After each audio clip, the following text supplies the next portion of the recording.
Hey guys! Hey guys! I am J Mark. I'm Ian And I'm Harold. And today we're going to talk about the history of the Philippines. Yeah.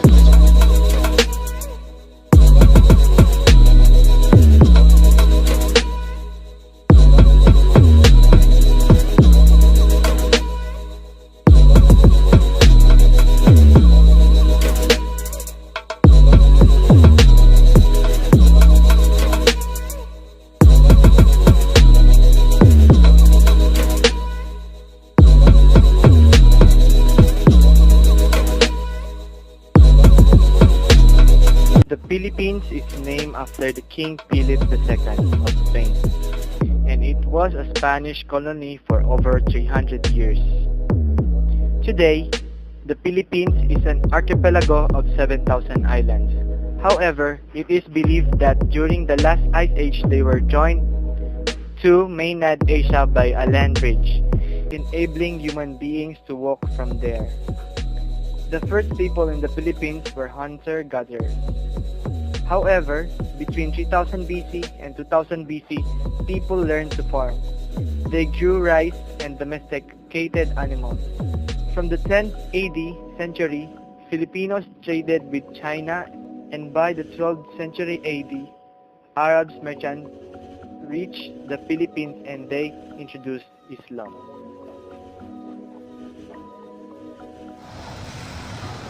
In 1521, Ferdinand Magellan sailed across the Pacific. He landed in the Philippines and claimed it for Spain. Magellan baptized a chief called Humabon and hoped to make him a puppet ruler on behalf of the Spanish crown. Magellan demanded that other chiefs submit to Humabon, but one chief named Lapu-Lapu refused. Magellan led a force to crush him. However, the Spanish soldiers were scattered and Magellan was killed. The Spaniards did not gain a foothold in the Philippines until the 1565 when Miguel Lopez de Legazpi led an expedition, which built a fort in Cebu. Later, in 1571, the Spaniards landed in Luzon. Here they built the city of Intramuros, later called Manila, which became the capital of the Philippines. Spanish conquistadors marched inland and conquered Luzon. They created a feudal system. Spaniards owned vast states worked by Filipinos, converted the Filipinos to Catholicism. The friars also built schools and universities.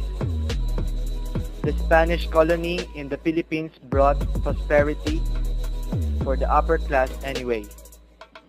Each year, the Chinese exported goods such as silk, porcelain, and lacquer to the Philippines.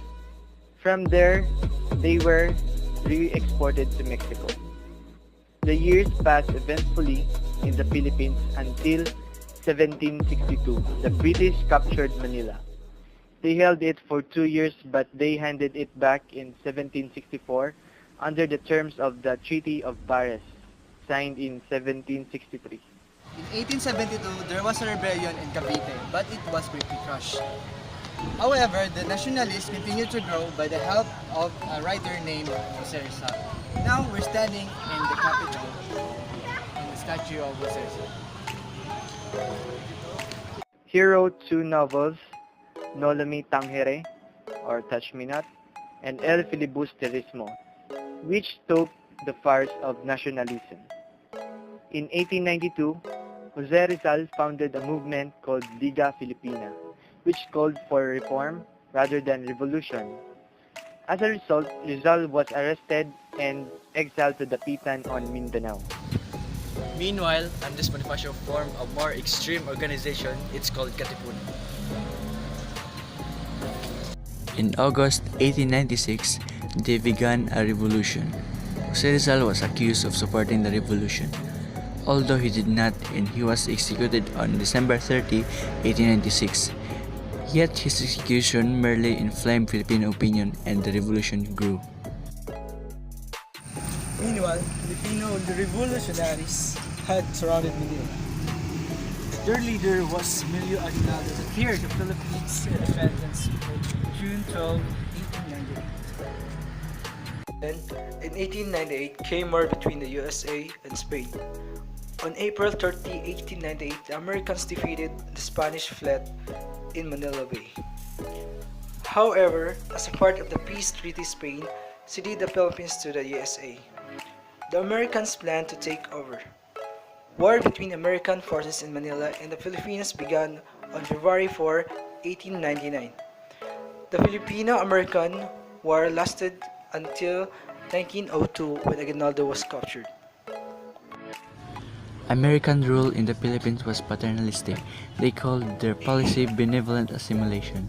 They want to Americanize the Filipino, but they never quite succeeded. However, they did do some good.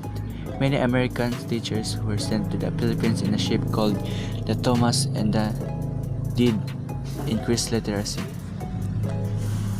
In 1935, the Philippines were made a Commonwealth and were semi-independent. Manuel L. Quezon became president.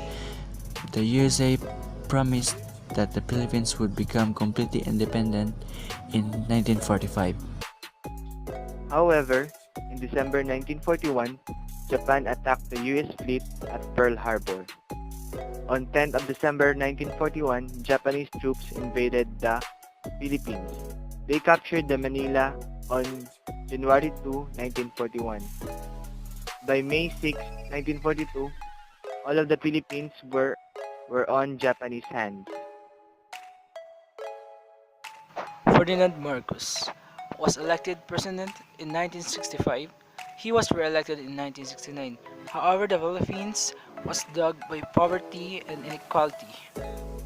In the 1960s, a land reform program began. However, many peasants were frustrated by its slow progress and a communist insurgency began in the countryside. 21st September 1972, Marcos declared martial law. He imposed a curfew, suspended Congress, and arrested opposition leaders.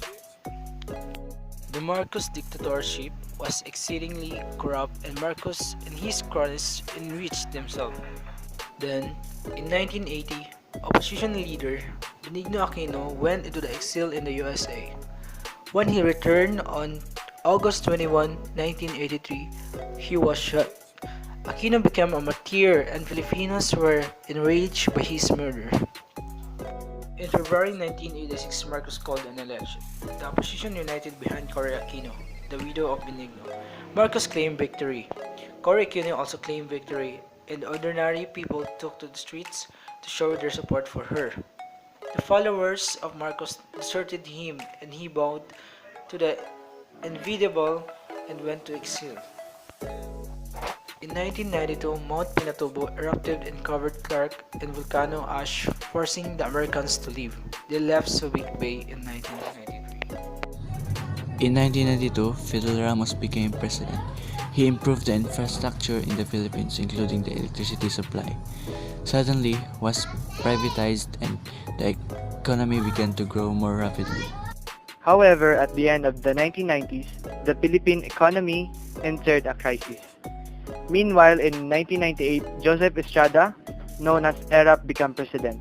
Estrada was accused of corruption and he was impeached in November 2000.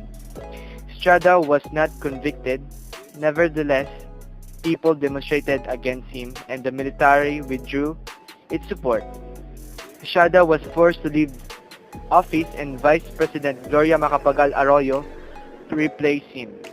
She was re-elected in 2004. Today, the Philippines is still poor, but things are changing. Since 2010, the Philippine economy has grown at about 6% a year. Today, the population of the Philippines is 103 million.